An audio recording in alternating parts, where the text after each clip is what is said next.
যেই এঁকেছি বাঘের ছবি, বাঘ বলল, শোনো, তেপান্তরের মাঠ পেরিয়ে গিয়েছ কখনো? শুনেই আমার বুকের ভেতর উথাল পাথাল ঢেউ।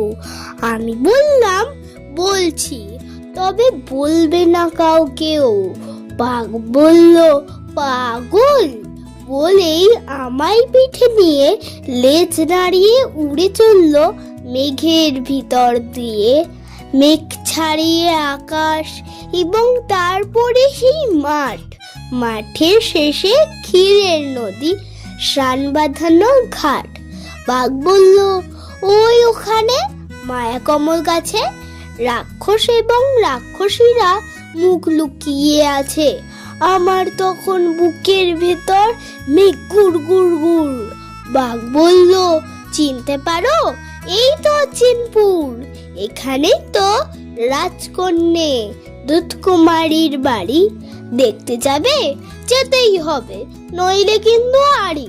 বলতে বলতে সোনাই মোরা 7টা ঘোড়ার রথে আমায় নিয়ে বাঘ বন্ধু উড়ল আকাশ পথে।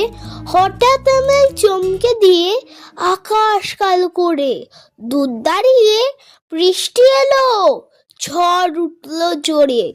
বুকের মধ্যে জাপটে ধরে আকার খাতাখানা। আমি বললাম, বৃষ্টি, আমায় ভিজিও না ভাই। না না। আচমকা এক শব্দ হতেই শিউরে উঠে শুনি মা বলছেন, ফের ভিজেছ, গা মোছে এক্ষুনি। মোচড় দিয়ে কান্না পেল আকার খাতা ছুঁয়ে। বাঘ বন্ধু হারিয়ে গেছে বৃষ্টি জলে ধুয়ে। নমস্কার।